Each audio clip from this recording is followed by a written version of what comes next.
103, 5 Lincoln 102, Lincoln 103 and 102. Responding to 401 parking structure, section 1 boy. Henry 8, Henry 9. Respond to gate 437, Bravo, for your dignitary detail. 3K911, unattended, 400 lower level, near carousel 4, black bag. GTA in progress, 401 parking structure, section 4 boy. Responding to 401 parking structure, section 1 boy. 415 passenger onboard aircraft. Control 2 Franklin in route. 484 suspect, is female, Hispanic, 28 years of age, blue jeans, no further. Control 5 Frank 401 is en route.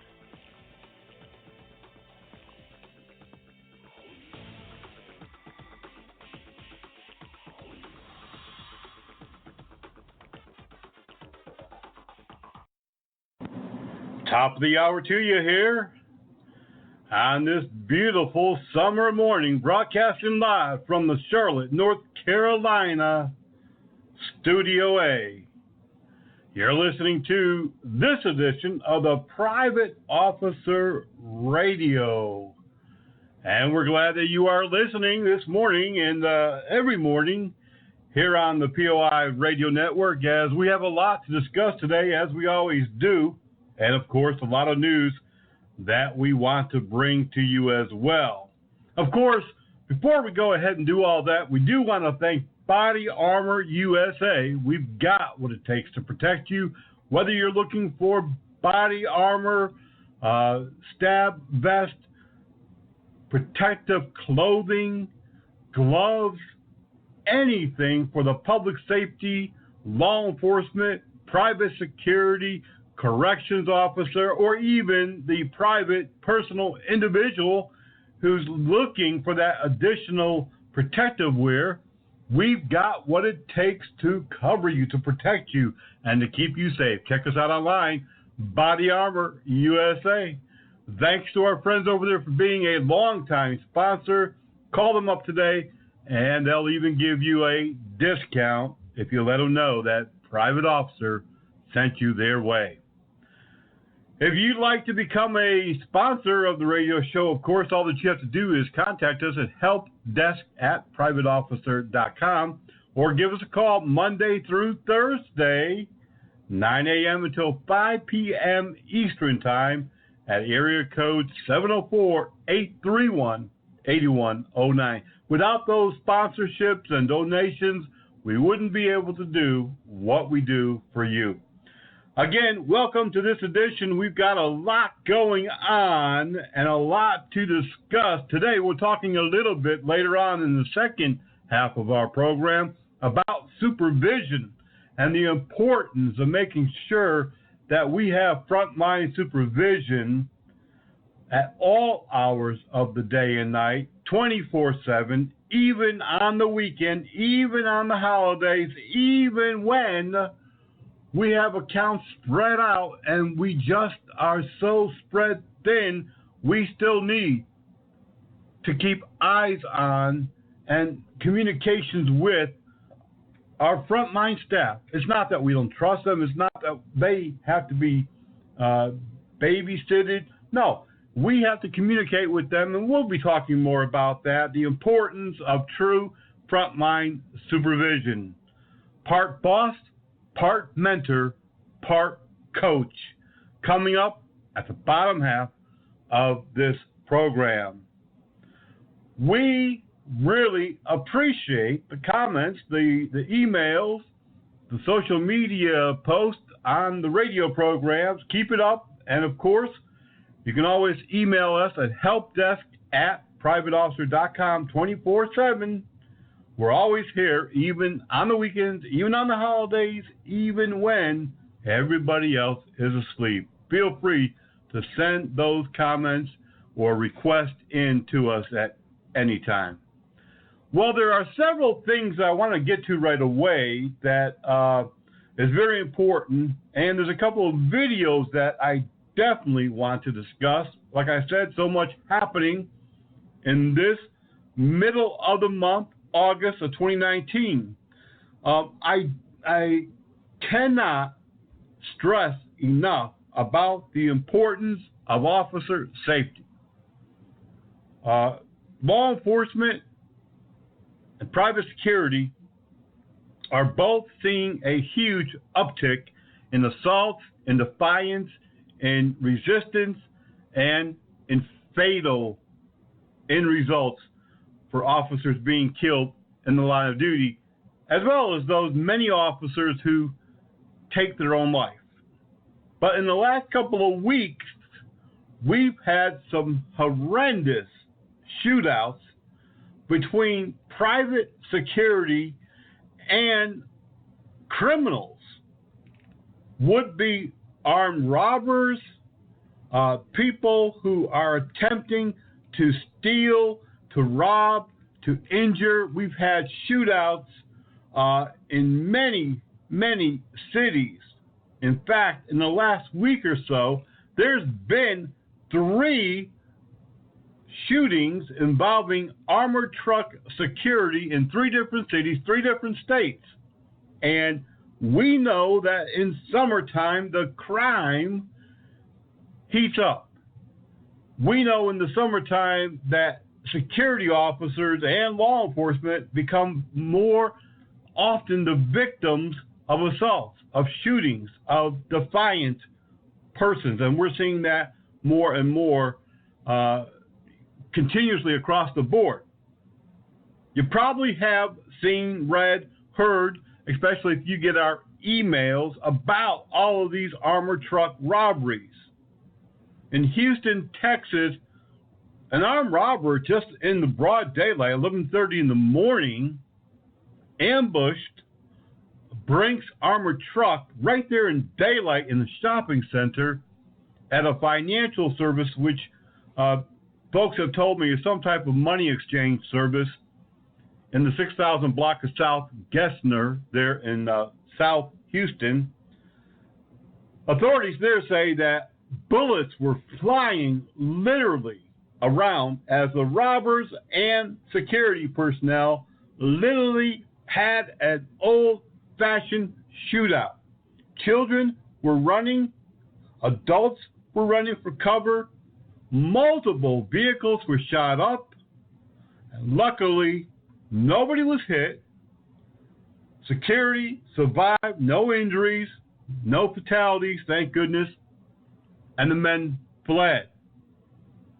Similarly, in Philadelphia, Pennsylvania, in broad daylight, 10 a.m., in the bustling part of Philadelphia, if you know anything about the city of brotherly love, in the University City neighborhood, surveillance cameras, multiple surveillance cameras set up in the area, businesses and residents caught this shootout in broad daylight of an armored Garda truck that was pulling up to deposit cash in an ATM.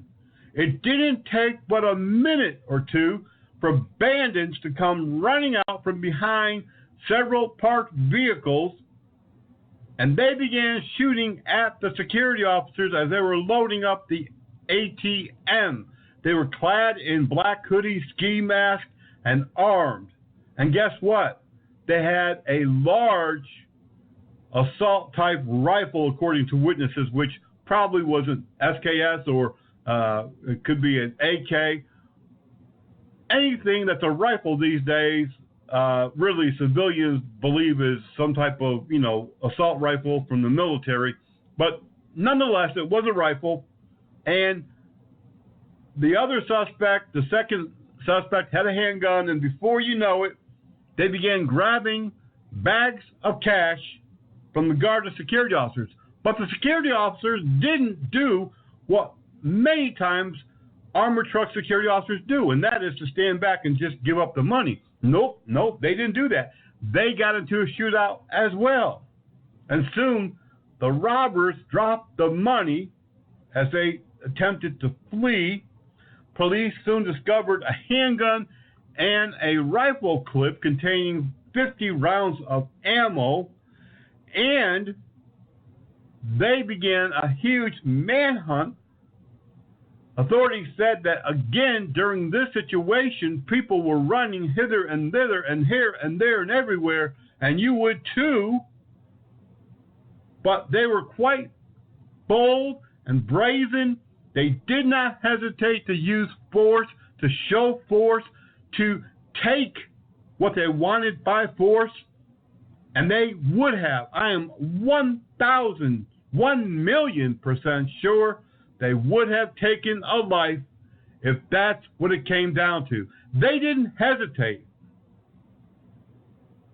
And these are the kind of robberies, the kind of incidents that we're running into more and more, whether you're on an armored car or you're on a post or you're on patrol. But that didn't stop there. Just yesterday, a couple of days ago actually, in Santa Monica, California, a knife-wielding man again attacked an armored truck security officer downtown, causing the officer to fire shots at him near the 3rd Street Promenade area, a shopping area there. The man allegedly approached the Brinks armored security officer at knife point and tried to rob him. Security shot at the man 3 times and missed all 3 times. Yeah, that doesn't say much. I mean, he might need a little practice. But anyways, he shot at the man. Police responded, quickly apprehending the suspect and finding a knife, some money, and a money bag. And again, nobody hurt. They could have been. There were a lot of people in the area. Again, broad daylight, 11:15 in the morning. That didn't stop the robber. These people are brazen. They're mean. They're armed. They are ready to do whatever has to be done to get what it is that they're after. We've seen this recently at marijuana dispensaries. We've seen this recently at retail stores. This is not something that's sudden. This is not something that's new, but it is being highlighted as more and more of these incidents are occurring where security, not law enforcement, are the ones who's challenging and defending themselves, the property, and the public, and having to use lethal force to do so. Now, in all 3 of these situations, the FBI and local police are investigating. But wait a minute. Like I said, this has really been the last couple of weeks. This has been a lot of things happening and kind of a buildup. But it does not end there. Another shooting, this one at an adult arcade in Houston, Texas. It's made the video rounds. It's been on all the social media. It's been on all the main TV network. It's been on the internet. You've probably seen it. An adult arcade. A man goes in to rob it. We don't know if he had a firearm or not, but we do know that the security officer began shooting at him. The man running out the door, the security officer following, shooting at the man, which at that point the video clearly shows was unarmed. But nonetheless, the security officer continued to shoot until he did finally wound the man in the leg. And the man, the robbery suspect, is begging, no, please, I'm sorry, bro, please. And he's pleading for his life, literally, all caught on video. And the security officer fires until the man is down. Was it a justifiable lethal force? I don't know. It doesn't look it in the video, but the security officer felt threatened. I can understand that. But this is a video that really you should look at and possibly even use for your own training, because in my opinion, once the man left, the threat of imminent danger was over. But, again, the video was clear. The man was not armed at that point. But nonetheless, we're talking really about the rise in crime, the rise in the use of lethal force involving private security.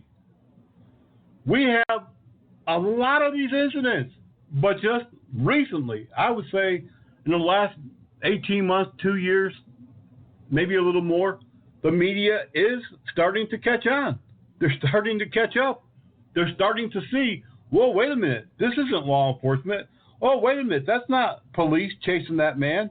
Oh, wait a minute, that's not police challenging that person. That's security.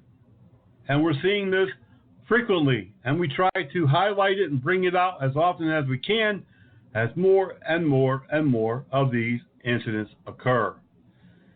If you have any videos like this, if you yourself, your company, your team has been involved in stopping crime, stopping the criminal element, pursuing someone, detaining someone, we'd love to see it for our brand new show called Frontline Protector. We'd like to get that video. We'll definitely highlight you, your business, your company, your agency. Send it to helpdesk@privateofficer.com. Helpdesk@privateofficer.com. We would be very appreciative, but we certainly want to highlight the good work being done by our private officers across the country and around the globe. We're seeing this in other countries all the time, every day. We got to take a quick break, but when we come back, we got a lot more of this. I got a whole list of things to talk about, and I'm not shocked, but I am happy to see all of these things coming out to the forefront so that the public understands what security does, who they are, the value they provide the public, and so much more. We'll be right back. Don't go away. You're listening to the Private Officer Beat Radio Network.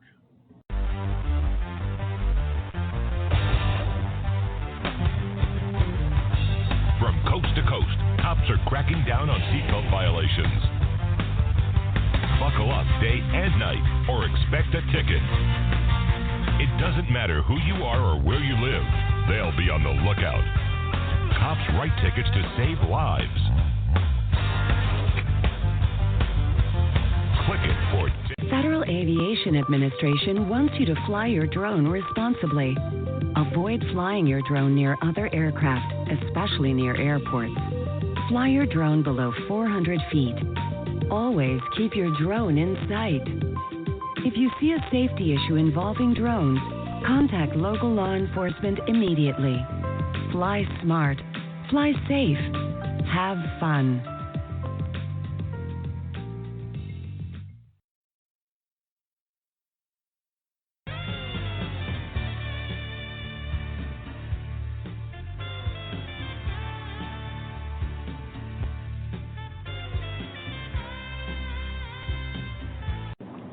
All right. Thank you for listening to the Private Officer Beat. We're back, and we still have a lot to talk about. We really shared a lot with you in that first segment, but there's a lot going on. Summertime is a very busy time for law enforcement and security and public safety. I actually took a little break, a little vacation, and went away down to a quiet place on the Gulf of Mexico here in the U.S.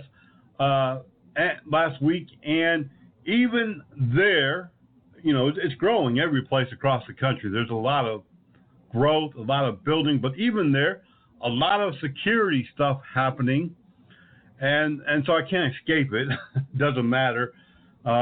Seems like it follows me every place, but we have seen so much activity recently involving private security. As I said before we went to break, it just seems like it's getting more and more notice, for better or worse. Sometimes it's not really for better, but in this audio that I want to play for you, it might be a little difficult to hear. The audio's a little low. A couple of things I want to point out to you. Number one, you don't have to carry a gun and you don't have to shoot people to protect people or to save lives. In this situation, this happened in South Florida just a few days ago.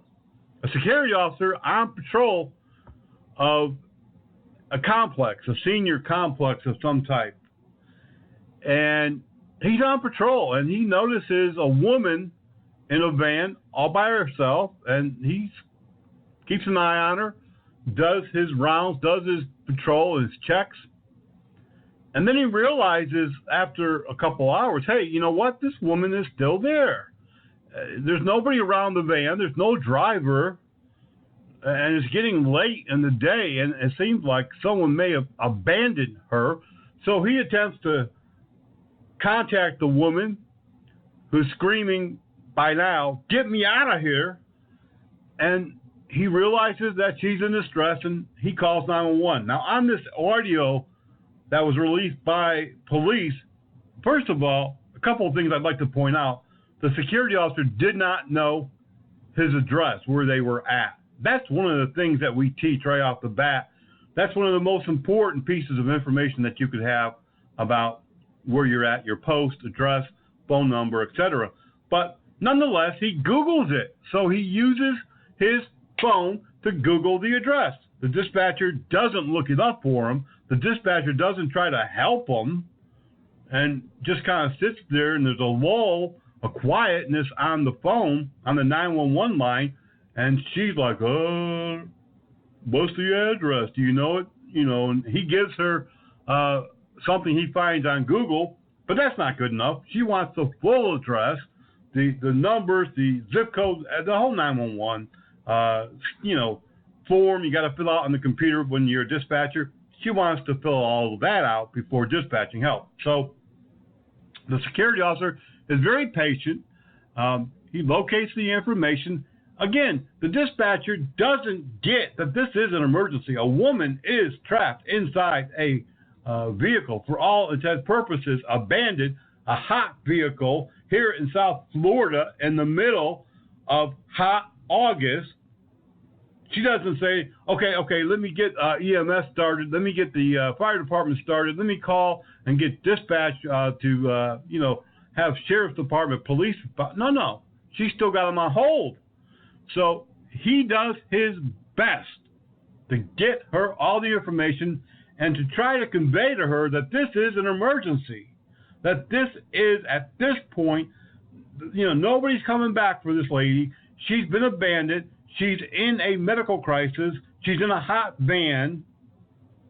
And so let me play this audio for you because it points out how a security officer who is attentive, who is alert, who is self-aware of what's going on around him, situational awareness, how a security officer can save lives. And let me tell you this before I go to the audio.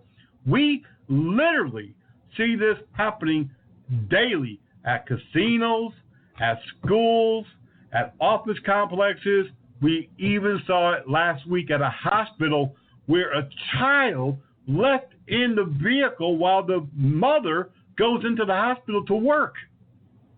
And the security officer, about 4, 5, 6 hours later, finds this child in the back seat, just about unconscious, hot car, calls 911, has his dispatcher page owner of this vehicle outside, and then helps to get into the vehicle and extricate that child. But we see this all the time. Security officers who are alert, preventing crimes and saving lives. So let's listen to this audio because this really encompasses, first of all, a true emergency, how the security officer handles it. My only, negative here is make sure you know the address next time. But everything that he did definitely saved a life. We're going to reach out to him. We have some information, and we're going to try and contact him because I'd like to interview him and present him with an award. But let's take a listen to this audio and see how this all played out and how this alert security officer was able to get this woman rescued.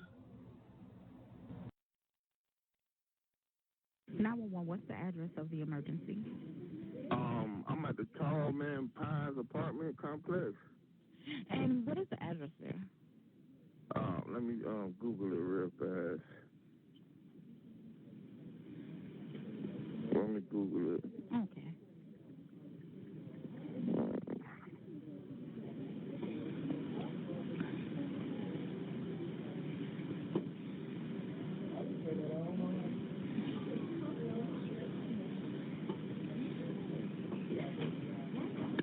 It is Northeast 41st Street, Pompano Beach. Northeast 41st. Do you have a complete address? Okay, it's okay, here you go. 540 Northeast 41st Street, Pompano Beach, Florida, 33064. Okay, could that be Deerfield Beach? It ain't Pompano Beach, but I guess it is Deerfield. It's like 10 minutes away from Deerfield, I guess. All right, well, can you repeat the address and make sure I have it correct? 540 Northeast 41st Street, Pompano Beach, Florida, 33064. Okay, is there a particular apartment number? Let me see. I'm gonna be right back. The apartment number, I'm in front of the leasing clubhouse. Okay. It's a lady. What's the telephone number you're calling from? The apartment building I'm standing in front of is 700. The building, the clubhouse number is 700. Okay, can you just repeat that number, please? What's your name? All right. Okay, tell me exactly what happened. I do security here around apartments. Like, I just secure that, patrol the area, make sure everything all right. Mm-hmm. And when I'm walking by, I hear a lady in a van, like a transport van. So I go to it. She's in the and they have it locked.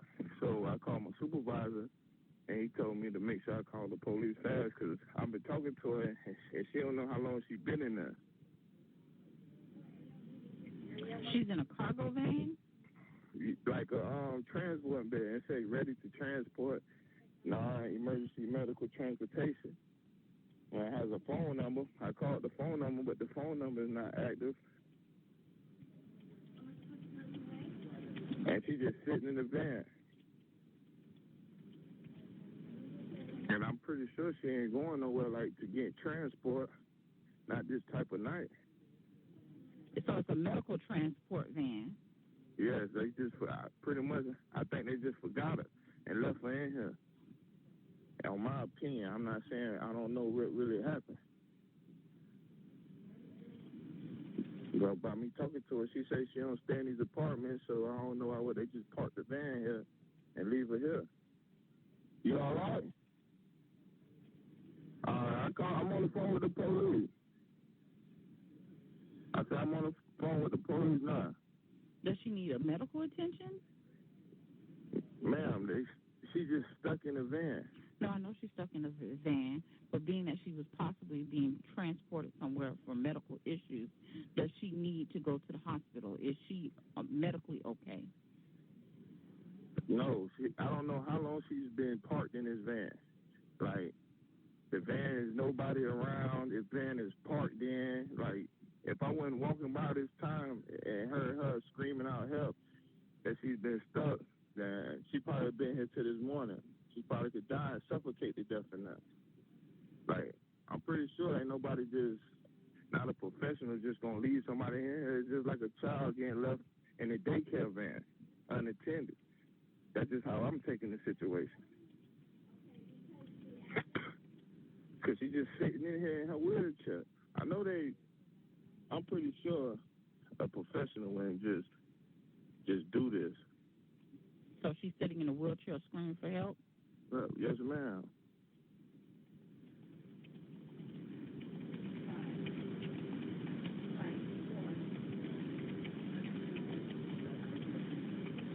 pretty sure that they ain't just finna just park and forget about her. And I don't know what's going on, but I just called my supervisor and told him. And the doors are locked. Every door locked. The car's not running its part. Like whoever the driver is in for the night.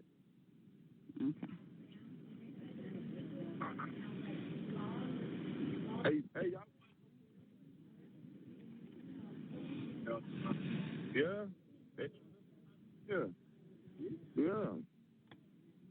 This shit crazy, bro.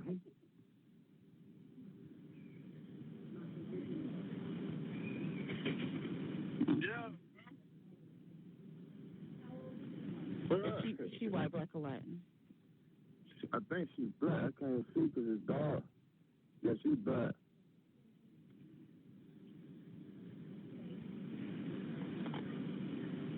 Are you or anyone else in danger right now? No, ma'am. Okay. I just feel like she's in danger because there's no oxygen in there and she's just stuck.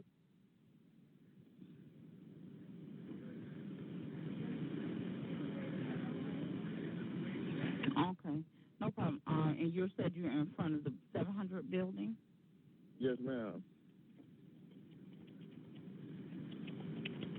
Hold on, I'm gonna wait for the police. I'll be right back. And you say this. As you listen to that audio, first of all, the security officer stayed very calm. He wasn't too hyper. I've heard a lot of 911 calls and have been a dispatcher for a while, many years ago, and I've heard people get excited and they're talking so quick and so fast, you can't understand what they're trying to explain. But this security officer was calm and collective. He tried to express urgency to the dispatcher who, I don't know. Really, this dispatcher had no urgency, and she didn't take it very serious. And really, I think her supervisor needs to take a look and listen to this audio because, she kept the security officer on the phone for 10 minutes. That's way too long to take an emergency call. You want to do it in 30 to 60 seconds. Secure that information. Get the vital information necessary. Get help on the way. But that didn't happen. It took about 10 minutes for her to. I don't know. Oh, Lord. I don't even want to get into it. But that security officer did a great job. And luckily he was alert because, like he told the dispatcher, hey, she might have been left there all night. Who knows? Bottom line, the driver of that transport van was arrested. He has been charged. The woman was reunited to wherever she was supposed to be. I don't understand how people can do this, but they do. They just are not responsible. People today many times don't really understand human life or care about people the way that they should, but thankfully we got this scenario taken care of, and thanks to the security officer. Once again, if he had not been there, if they didn't have physical patrol, if they had a robot, what would have happened? That robot would not have detected this woman sitting in that transport van. Robot, a machine, even a camera. If you have cameras, unless you have somebody doing surveillance in front of the monitor 24/7, and not only that, but if the cameras are not rotating, if they don't have the capabilities of zooming in, even then, that dispatcher or that security agent might not have even noticed the person in the van. Luckily, we have physical patrol, physical security, and all is well. Thanks to the security officer. Want to switch gears for a minute because another thing in the media this week that, well, let's just say didn't portray such a bright side of private security. And you've probably seen this too, especially if you get our news. And let me say, if you don't get our newsletters, if you are not privy to our member-only news communications, if you don't get our newsletters, our news alerts, our officer down reports, first of all, you can sign up for all of that free at privateofficer.org, privateofficer.org today. There's no cost, not a penny, not a nickel. It's free. Now, if you want to get that behind-the-scene information, the members-only communique, if you want to get discounts and freebies and extras and more than 40 member benefits, just go to our website at privateofficer.org and sign up today. You know, membership is very inexpensive, but it's going to come with a lot of member benefits as long as you use them. It'll be a great thing.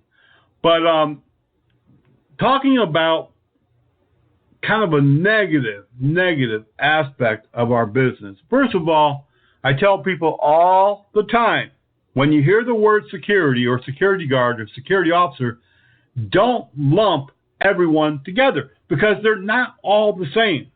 Just as with doctors and lawyers and firefighters and other professionals, there are levels and degrees of security. You might have somebody on access control who's 81 years old. Well, he's a nice gentleman and he's doing a minimal security duty. But he's not the same guy who's over at the nuclear site. He's not the same guy making patrols on the campus responding to calls for service. He's not the same guy who's armed making patrols with the canine and answering alarm calls. We have different levels of security. And such is the case here. It happened in New York. A 50-year-old security officer who was on duty at some type of condominium complex got into a confrontation, ended up assaulting a man who was 69. According to police, he beat him up, but I don't know what that detailed. But he did assault a 69-year-old man. Now, the security officer was not in uniform, and you probably have seen this in the media. He had a bright red T-shirt on, and these are the kind of people that really make it hard for professional security personnel, really make the industry look bad. But on that red T-shirt, it says, "You have a right to remain an idiot. Everything you say can and will be ignored." And here he is, handcuffed by police, charged with assault, and of course, the local newspaper, the local media picks up on it and has a photo of him with that T-shirt, the security guard with this, red T-shirt, and of course it makes national news. It goes national and makes the loop around the internet, and they call him a security guard. I don't know if he was a security guard. I don't know if he was an access control guy. I don't know what he was. I don't know if he was employed by that property, by a contract agency. I don't know if he was licensed, not licensed. Who knows?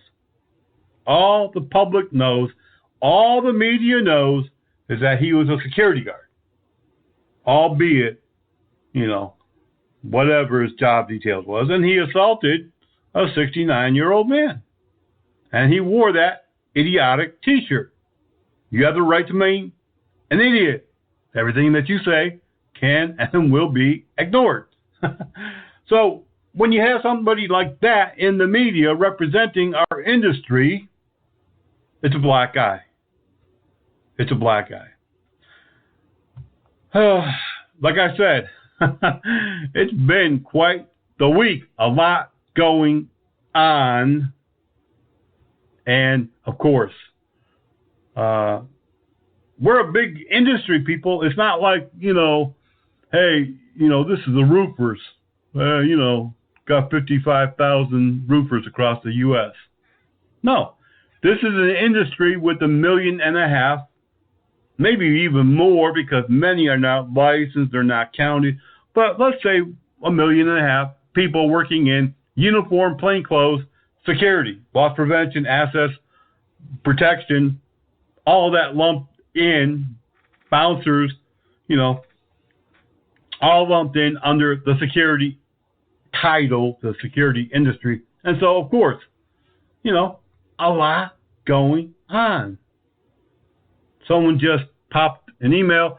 The security officer's name that was arrested, the man who identified himself as a guard, his name was John Ruggiero. And again, I think this was like Long Island or something. In fact, I'm going to be in Long Island next month as we have a brand new school opening there. And I'll be seeing a couple of my good friends there, hopefully from Body Armor USA. A big shout out to them. While we're there, we'll be maybe getting together for dinner. We're also going to Maine. If you know of anyone there, we're going to try and hold a memorial service while we're up there. Speaking of memorial service, don't forget the third week of every September, we hold a memorial service to recognize and honor all of the men and women in private security and private law enforcement who lose their life every single year in the line of duty protecting life and property. And this year is no different. Of course, we will have a celebration memorial in our Nashville, Tennessee area, an annual memorial sponsored by the chapter and Mike Thornhill, our regional manager up that way, as well as this year we'll be in Columbia, South Carolina, and a number of other locations. Now, if you'd like to sponsor a memorial, all that you have to do is have a nice little office or someplace to hold it. Help us to reach out to local security companies and law enforcement. It's about a 30 to 45-minute presentation. As I mentioned before, we have had a lot of media attention over the years. We've been recognized by governors, senators, local politicians, and really this is a huge eye-opening event for the media, for law enforcement, for the industry, and for the public. And it's going to be something that's going to continue to unfortunately grow because more and more security officers do die in the line of duty and private law enforcement as well. And, of course, Nashville, Tennessee has been the scene for, I would say about 10 years now that we've been doing it there. Mike Thornhill has definitely helped to grow that. We really appreciate Chief Hambrick of the Mount Juliet Police for helping us for the last 5 years, providing a space now for the last couple of years, and his department does a great job, first of all, in community policing, but second of all, really supporting private security, our members in the area, and we really appreciate all that he does, and we need more people like him and more people like Mike who will get up and stand up and help us to get things really rolling in your community so people understand once and for all that private security are not just a bunch of low lives, unemployable, uneducated kind of people. Many are college graduates. In fact, somebody did a study a number of years ago, and it was about close to 50% that had some type of college degree in the security profession. As I often tell people, most law enforcement begin their careers in private security of one type or other, and they end their career in private security. Once they retire, they go back as a security chief, an administrator, an agent, and they work back in the security field. So we have a lot of highly dedicated, educated people in this industry, and now we need to recognize these men and women every year, and we need you to help us to do that.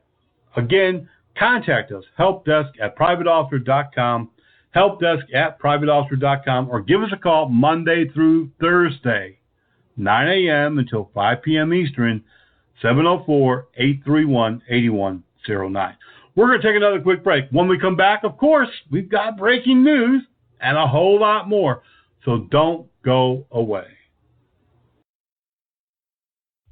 What a fantastic day. What a fantastic day. The water's like glass. The water is like glass. Don't forget the sodas. Don't forget the life jackets. Who wants the 8 and who wants the 15? Who wants the inflatables? What a great day. To be on the water. So glad you saw me go over. That was so funny. When you went over and your life jacket inflated. Never go out without a life jacket on again. What a great day we had. When it comes to wearing life jackets, make the right choice. You're in command. Vote responsibly. This message brought to you by the National Safe Boating Council and the U.S. Coast Guard. At Armor College, a public safety institute, we train those who help others. Paramedics and emergency medical technicians, firefighters, police officers, law enforcement, private security, bail enforcement, and those on the front line. Check us out today at armorcollege.org. ARMOUR college.org.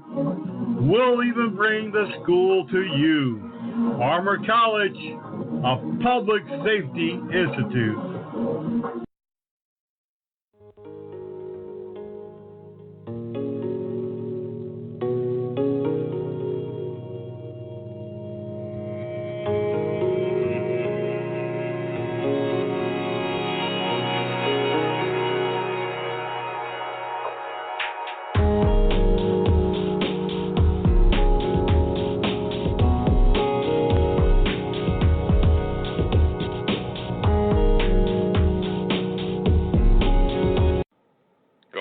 Security, a DCJS licensed and insured facility in New York. If you're looking for unarmed or armed security training, you'll want to contact our friends at area code 631-351-6473. Let them know that private officers sent you their way.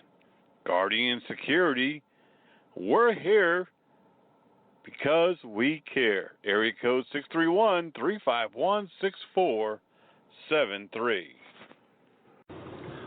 All right, thanks for listening to the Private Officer Beat Radio. Be sure to contact our friends, Body Armor USA. Check them out online, Body Armor USA. We've got what it takes to protect you, and believe me, our friends will take care of you if you need protective wear, body armor, special gloves, clothing of any type to protect you. BodyArmorUSA.com. We've got what it takes to protect you. As I said, we have a lot of things happening this week, and it's going to be busy. It's going to be busy, for months, and after the summer heightened area time when things really are happening, we roll right into the holiday. So, again, it's just life is busy. People are becoming more defiant against private security as we get more involved in law enforcement type duties, and we're gonna see things really increase.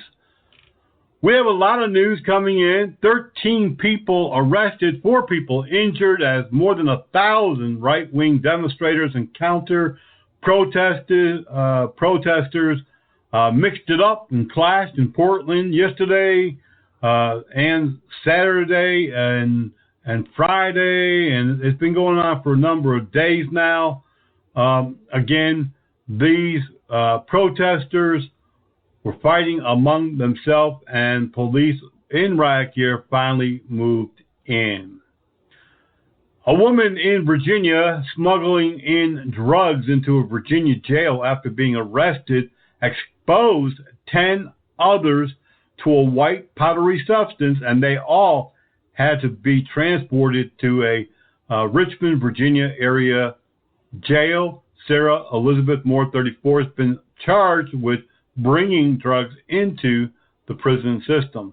A disturbance at the Wind Creek Casino in Bethlehem, Pennsylvania. Security tried to remove a man, eventually calling police. The man punched a Bethlehem police officer in the face, and the man from Waterbury, Connecticut, Eric Sheehu, 32 years old, was arrested on what else? Assault on law enforcement and security. Also in the news, Rochester Airport, and this one baffles me. Rochester Airport security officer has been fired after passing a note to a passenger that said, "You're ugly."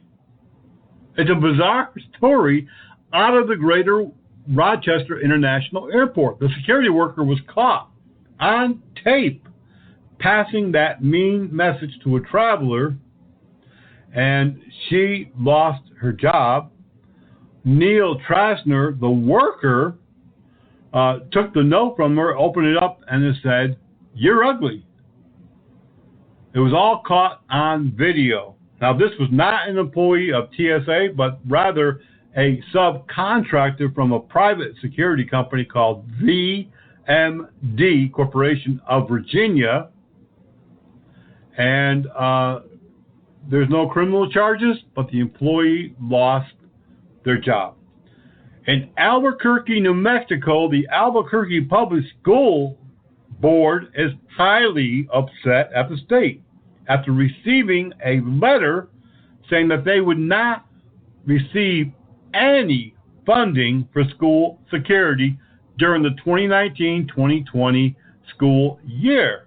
It had been customary that they receive money to help them to protect the children within their school district. In fact, they had applied for a $17 million safety project grant and was refused for some unknown reason, while other school districts did receive these school grants to provide school security. In Providence, Rhode Island, a security guard employed at the Providence Center School has been arrested for soliciting a child to engage in a sexual activity. Anthony Padula, 62, of West Warwick, Rhode Island, has been arrested after soliciting a 14-year-old boy for sex. Police said he was released on a $5,000 bond, and he's due in court later this month. Listen to this. San Diego, California, a security officer on duty at the trolley station in the Old Town part of San Diego had to stab a man who was trying to disarm him of his weapon. Police responded and said that the man tried to pull the gun from the security officer's holster several times, punching the security officer in the face numerous times before the security officer pulled his duty knife and defended himself by stabbing the man. Police don't expect to charge him. In St. Louis, Missouri, a man last week arrested for stealing $50,000 from an armored car company where he was employed, now is the chief suspect in the murder of a 7-year-old boy. Police said that the man, Malik Ross, admitted to firing a gunshot that killed a 7-year-old child on August the 12th. He's going to be facing murder charges now, not just grand larceny or theft from the employer. In Springfield, Massachusetts, a security canine dog for the MGM Casino was injured in a fire at the casino.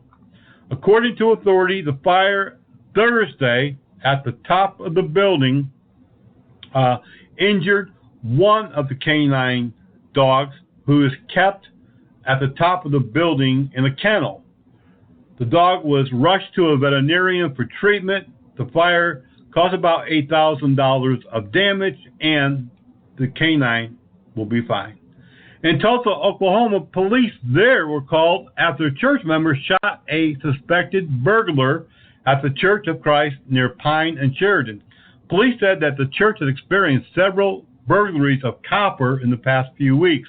A church member armed himself and set up security there on the property when, in fact, around 4 a.m. Thursday, the suspect headed to the roof and began stealing copper. When confronted by the church member, some type of confrontation ensued, and the church member shot the suspect. In Apple Valley, California, a 14-year-old student has been arrested for assaulting a security officer. He kicked him in the ribs. Then he threatened to shoot up the campus at the Apple Valley County Education Center. Police have him in custody. Multiple charges have been filed there. A security officer in San Francisco is being credited with rushing to the aid of a woman under attack. It seemed to have happened Sunday morning last week when a man attacked a woman trying to rob her. The security officer at the building noticed this, ran to her aid, called 911. The suspect was arrested. 25-year-old Austin James Vincent has been charged with battery, false imprisonment, second-degree robbery, and is still in custody. There's a big brouhaha going on in Palm Beach County, Florida. It seems that the chairman of the Marjorie Stoneman Douglas Public Safety Commission, a commission that was set up after the shooting at the Stoneman Douglas school, is very upset that a private security training school is training some security officers, which seems to be against the rules or even possibly the law. It seems that a large amount of money was set aside by the state for all of the security staff across the state of Florida to go through a specific training program conducted by the deputy sheriffs. But this particular school is now using private security instructors. Palm Beach County Sheriff is looking into this to see whether or not any laws have been broken. In Guam, USA, Anderson Air Force Base civilian security officer was stabbed by a man being chased by law enforcement. The civilian security officer contractor was stabbed when the man illegally fled police, crashed his vehicle into the barriers, and then tried to make entry. Other civilian security personnel did fatally wound the suspect.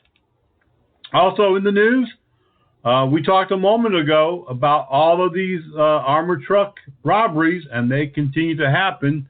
And, of course, we're going to have more about that as we research a couple other things that we saw just in the last day or so.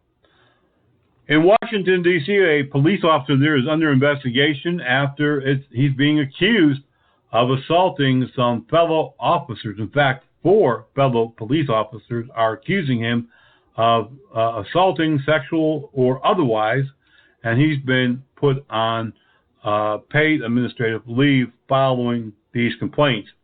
In Soledad, California, correctional officers fired 9 shots to put down a 200-inmate riot at the California prison.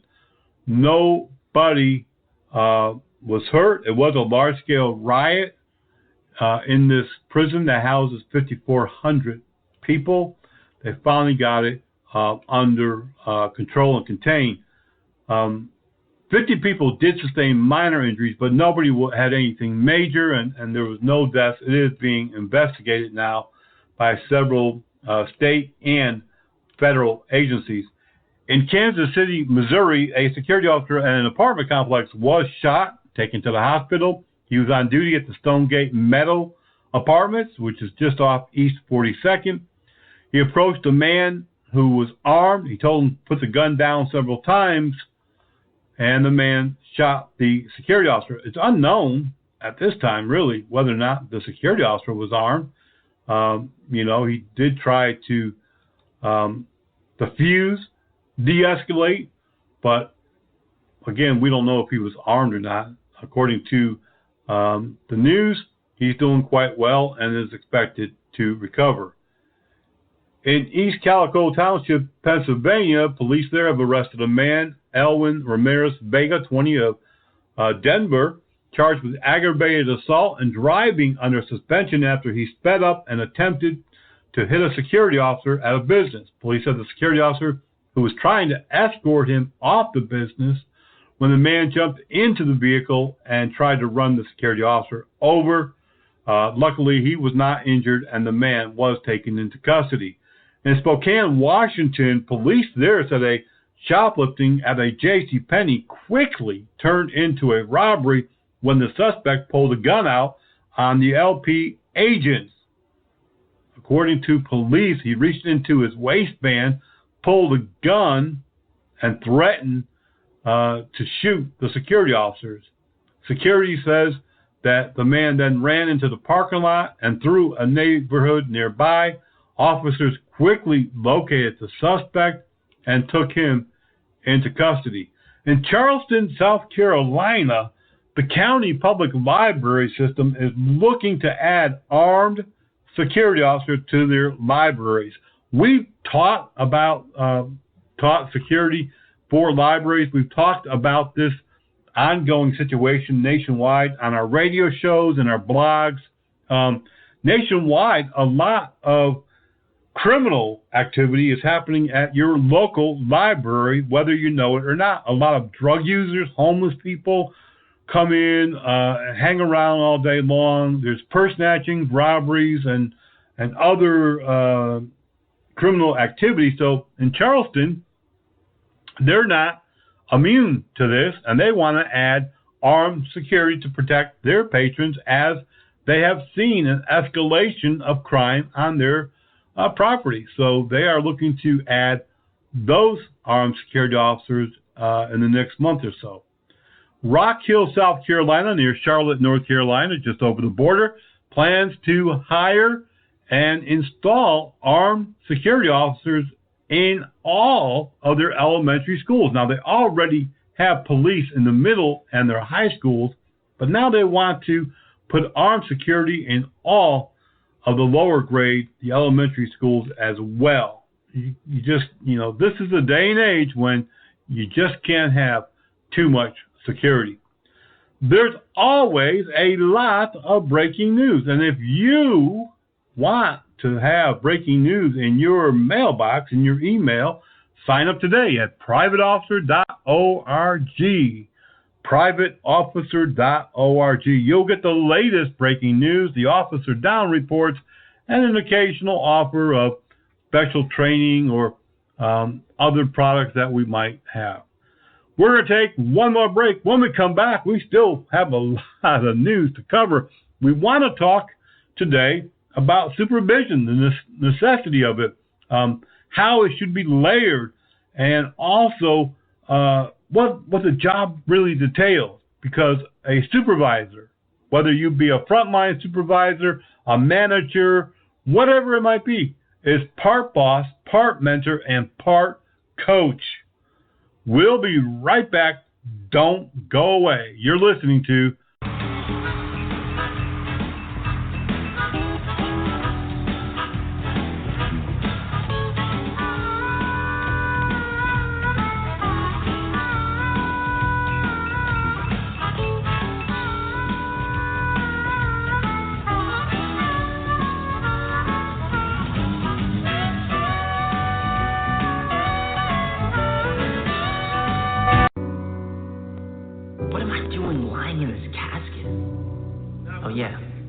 That's right.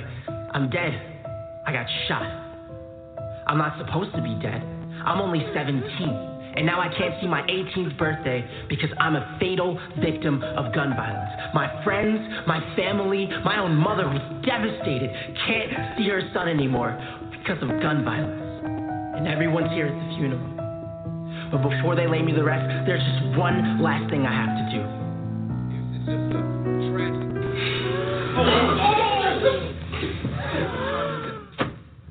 How many more of us have to die from gun violence? Let's put a stop to this, because if we don't, the next time it could be your child lying in this casket.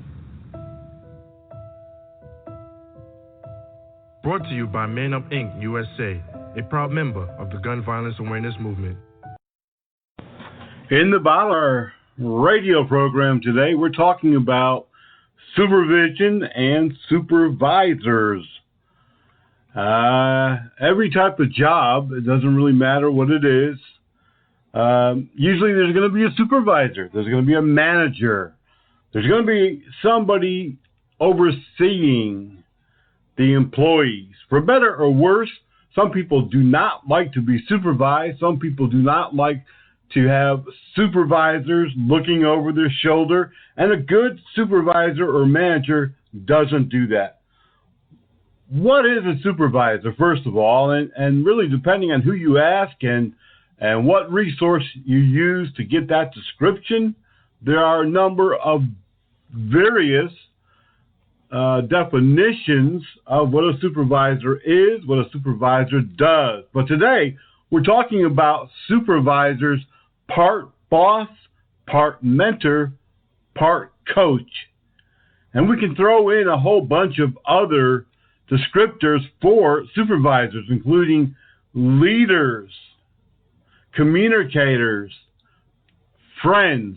There's nothing wrong with being friendly with your subordinates, with the employees under you, as long, of course, as you don't get too friendly and start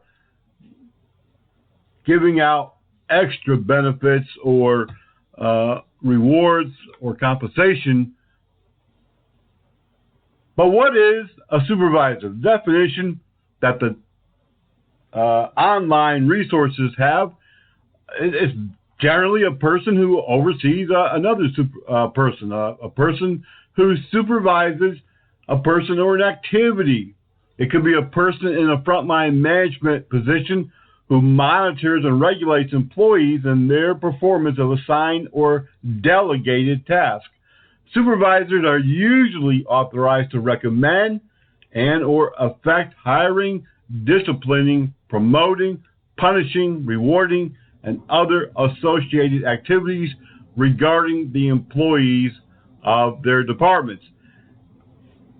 Supervisors are found on every type of job, from construction all the way up to retail and executive level. We all have somebody over us. Even if you're self-employed, you still have customers and clients who really regulate you, who are over you. They are the ones who, through their complaints or their comments or their choice not to do business with you anymore, really regulates and guides you how to supervise.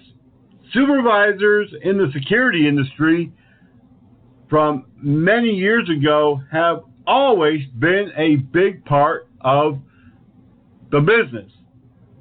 From training to guiding to supervising to discipline, security supervisors on site as well as those on patrol and periodical check-ins have always been part of the security industry. I can remember when I first started out, we had roving supervisors, and you never knew really when they were going to come in. They weren't on schedule. They didn't call you in advance and say, hey, you know what, I'm coming over. Yeah, right now.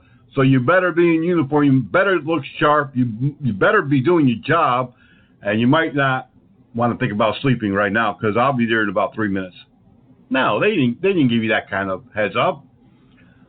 Roving supervisors came in when you least expected it, at all hours of the day and night. And it wasn't really specifically to catch you off guard or catch you doing anything in particular, although sometimes supervisors have to monitor situations, and sometimes they do spot checks to catch you off guard. But in most cases, it's really just to check in, make sure that everything's going okay, going smoothly, make sure that you don't have any questions, that the job is going well, and to be that in between the company and the client. There are times when security supervisors, both those assigned on site as well as those in the field, have a very difficult task trying to maintain good relationships with employees while also, following the policies and procedures of the company, making sure that the individuals are doing their job, making sure that they are dressed properly in uniform, on time for work, not stealing, not doing anything dishonest. And so supervisors have multi-task. They are sometimes the boss. And what they say oftentimes carries the same weight of any manager, director, administrator, supervisor, CEO, CFO. They are the one in the field who can often make that choice to discipline an employee, to even sometimes terminate an employee. So supervisor has that task where they have to be multifaceted. Sometimes they are the guy who's, putting his foot down and making sure that you follow the rules. Sometimes he's a coach, a mentor, a leader, an instructor. Supervisors often instruct, they train, whether that be OJT, on-the-job training, or they're actually teaching classes relevant to the job at hand. Supervisors come in all shapes and forms, ages, experience, and are there to make sure everything is running smoothly. There are many classifications in security and law enforcement of supervisors. You have frontline supervisors, and they have rank sometimes. Sometimes they're called first class, corporal, sergeant, lieutenant, captain, major, commander, assistant, or deputy chief, depending on how you're structured, how your company is structured. They may have multiple names. Upper management might have titles such as district manager, branch manager, operations manager, regional manager, vice president, COO, chief operations officer, CEO, chief executive officer, president, owner. All sorts of titles that dictate who they are, what their job is, what their job description is, and what their authority is. Working in the security field, we've gotten away a little bit from the field supervisor, from the guy who's out there 24/7 when the office is closed, on the weekends, around the clock, on holidays. And many times, security officers and frontline personnel go unnoticed. There's really nobody stopping in, no go-between, no one who's overwatch, and security officers are like any other employees. Now, we hear all the time, I don't need no supervisor. I don't need no manager out here. I know what my job is. Well, that might be true, but in every job, in every category, there's always going to have to be some type of supervision. It's just to ensure that the job is going right, that the job is being performed correctly, and that everything is in good order.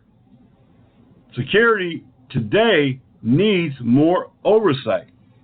In the last 5, 6, 7, 8 years, we've seen more security officers arrested for multitudes of crimes that probably would not have been perpetrated had there been supervision on site or at least spot checks done routinely. Many security officers are involved in theft. It's just part of the nature of the business. Unfortunately, you hire people thinking they're trustworthy, thinking that they're going to protect life and property, that they're going to do things honestly, and most do. But you still have people, employees, whether they're security or a retail employee or a fast food employee or somebody who works at Walmart or somebody who works high up in the ivory tower who steals $300,000 to $400,000 from their employer. Happens all the time. Unfortunately, we have to have some type of supervision that can notice some red flags and see things that might be happening and investigate and detect and stop and prevent those things from happening before they do. Unfortunately, we are growing the industry of security is growing so fast that many companies are not putting their efforts or time or their money, to be honest, into that aspect of the security business. So we have many, many contracts who seldom, if ever, see a supervisor or a manager. We did a survey a couple of years ago, and believe it or not, 83% said they had not seen a supervisor or a manager except when they went to the office to collect a paycheck or turn in uniforms, exchange uniforms, get forms, and so forth. They didn't see a manager or supervisor for more than 90 days. We've had multiple members of our own association contact us and say, what do I do about this? What should I do about that? Because they have no one else to turn to. And when they do try to contact their company, they're often kind of brushed off. Like, it's no, don't worry about it. Don't worry about it. That's not going to happen. A frontline supervisor is that guy, part boss, part mentor, part coach, part leader, that contact that you can communicate with, that you can ask questions with, that you can kind of get that, guidance from. That's their job. In our industry, we really need to put supervision at the top of the list and make sure that no matter what time of day or night it is, that we have not only supervisors on call, where you call somebody and you wake them up, hello, what? Yeah, I'll be down there in the morning, call me tomorrow. No, you need somebody available on the road 24/7, especially when the office is closed. Frontline supervisors are an asset not only to the company, but also to the employees. They are a resource, and they are needed in our line of business.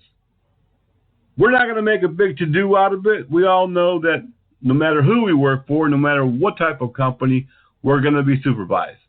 But it is our role as security company managers, owners, leaders, to make sure that we have the proper supervision in place and the proper person in that role.